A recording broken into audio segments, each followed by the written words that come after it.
Hey, what's going on, guys? It's been a while since we've taken a look at one of these. This is from the NXEdge Style series of figures here from Bandai. I've taken a look at a couple of them before, and they're pretty cool, sort of like larger, much more articulated versions of Converge figures, sort of. They do have kind of somewhat SD style proportions to them, and they're pretty nicely detailed, but they could definitely use some work. A little bit of detail painting, some panel lining, some decals on there, and they'd be looking real sharp. So we're just going to go ahead and take a look here at the Nightingale today, just how it looks, the box, and what's in the box, what the figure looks like, and all that. And then we work on it a little bit more later. But for now, here is the front of the box. This is a larger size box than the other couple NXEdge style figures that I've done reviews for in the past. Obviously, with the Nightingale just being a larger design, it does kind of make sense. So you have a nice picture there on the front, and then the window here you can see into some of the parts there on the inside. On the top of the box, there's the NXEdge Style logo there. The bottom of the box, a nice big image there of the Nightingale, and the same thing on the sides as well, just different angles looking at the Nightingale. On this side we do have some different action poses. So we just got a couple different action poses here with the beam rifle, the beam axe, and then just a back shot there to see all the nice details there. On the back side of the box, you can see an image there also with the NXEdge Style High New Gundam, which is one I would probably like to get if I had a chance to get it for a good price. I'd like to pick that up. And that's pretty much it here. And speaking on the price, this kit goes for around 40 bucks, so it's sort of like your mid-level choice if you're a fan of the Nightingale. The RE100, obviously going to be the largest and the most expensive version. The SDCS version is also quite nice and certainly a lot cheaper. But if you're looking for something in between, you've got this. Now the downside of this, of course, is that it's a figure, not a kit, so you can't actually build it yourself, although as you can see there is going to be some assembly required. It's not going to be the same as just building a normal kit. So first in our tray here, we've got the main body, the binders, the axe, the shield, and the rifle.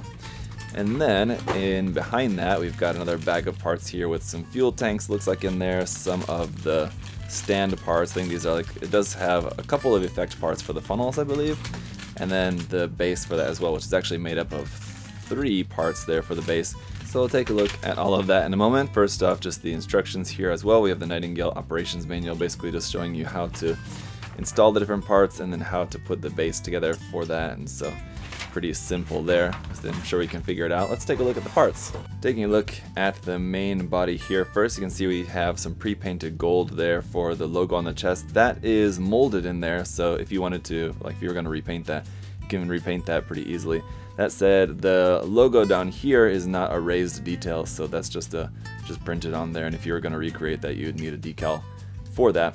This one you could just repaint just using a reverse wash technique or something, or really carefully by hand if you wanted to go that route. But we also have some pre-painting in these white parts here, the white vents there on the side of the chest, on the front of the dong, and then we have some gray parts pre-painted there around in the joints. These gray parts here and here are actual molded parts in gray, and this fuel tank here, the pair of fuel tanks underneath the back skirt, this also looks like it's just a white part. It's not pre-painted. So just taking a look around here, you can see you have a ton of detail up underneath the feet, nice thruster details there and there. These are definitely going to need to be painted there in the side skirt. A lot of nice little panel lining detail opportunities here around on the side of the arm, and just a ton of detail here. So once this is all detailed up, it's going to look much better. You can see we have the little vents here on the front of the skirt also that need to be painted in the correct color, and the detail all looks pretty nice. Now as far as the feel of it, it does feel a little bit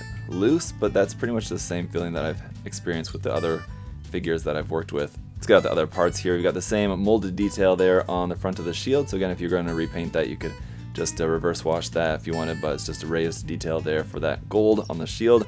The beam axe is just also painted in gold, or just like a really bright yellow gold. You can see it is different from the gold used on the suit, so that's nice. Kind of wish that was maybe a clear part, but it does look good like that as well too. It's very bright, so I mean, that looks good.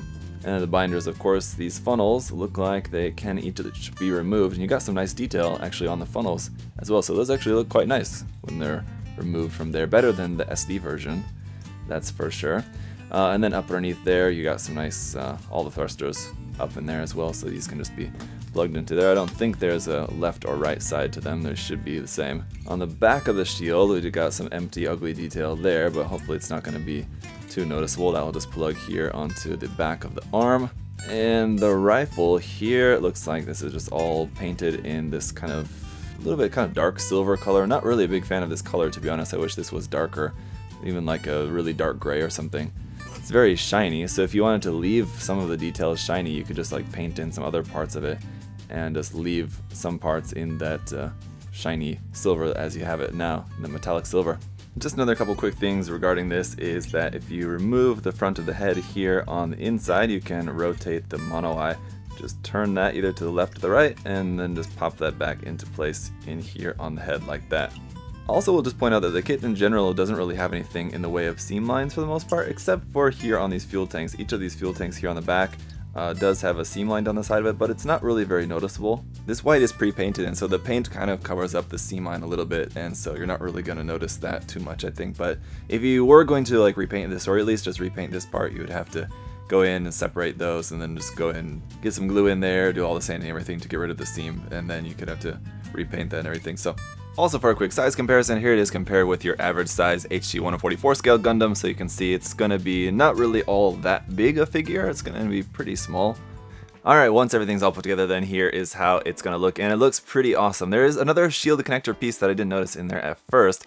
That shield connector piece allows you to plug the shield onto the side of the arm, which is much better. But that said, now then, the shoulder joint to the elbow joint is a little bit weird, so holding that is a little bit awkward. But as with this kit, if you are familiar with any version of the Nightingale, it's just an awkward mobile suit in general. There's no version of this that isn't awkward. But it looks pretty good. The fuel tank's plugged into the back there also. Look nice as well. Everything, just the scale proportions of everything. I've said this in the past when I'm talking about the SD kit, and I feel it's the same for this one.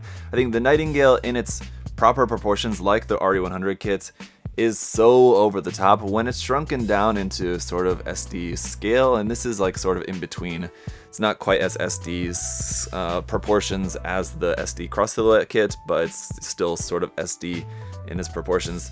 It honestly kind of looks better like this than in its full proportions, so I don't know, that's just my personal opinion, but I really like the look and the scale, the proportions of this, and I think this is probably safe to say my favorite version of the Nightingale, just in terms of the proportions of it. The details, I'm not totally sold on all the details of this version. It's a little bit overly detailed for my taste in some areas, and I think probably the best version, the best looking Nightingale out there, honestly, I would have to say is probably the Robot Damashi version, but it's also, I think, the most expensive one, so that's the trade-off. Now, like I said, we do also have the stand parts for this, so let's go ahead and check those out as well.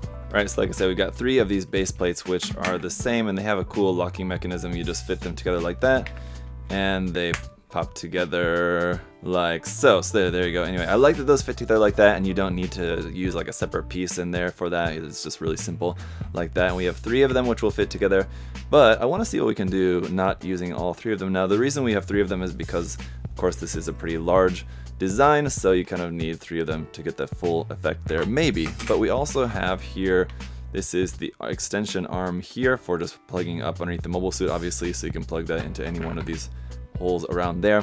Then we also have 4 of these little arms, and these are going to be for the funnels. So each one of these little arms here has 2 points of articulation. You can bend it there, you can bend it there, and so then of course you can rotate that. So these should be able to move around pretty nicely. Take out one of the funnels and plug this onto there, and it seems to be your standard size, just 3mm peg there for that. So if you have a different stand or something from Bandai, or even stands from Kotobukiya, you should be able to use that on there like so. Then we also have here a set of 6 of these risers here. Now these are meant to be for, like, if you have multiple NXEdge style figures, you're meant to plug these into here and then make like a raised level like that, so you can have like one Gundam here and then on a raised level. You basically can make your own like display stand for them by using these risers there. So like I said, according to the manual, you're supposed to use all 3 of these together here like that, but I think if we use 2 and then have one up above,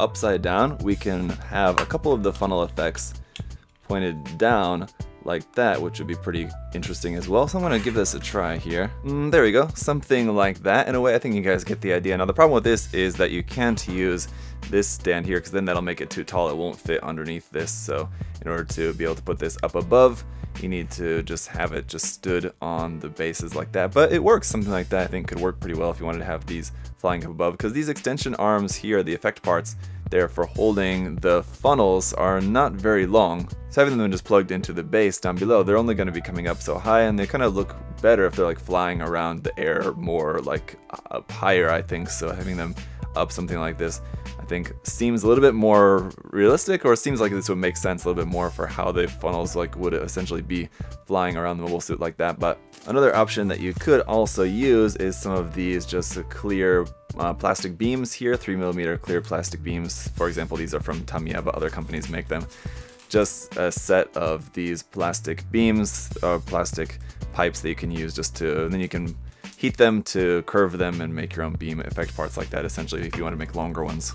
So there you have it, guys. For 40 bucks, I think overall not a bad figure at all. I think it's definitely going to look better once we go in and do some more work on it. As it is just straight out of the box, it looks fine, but it's going to look great once we've got it detailed up and all that. So I'm really happy with this. I like this quite a bit.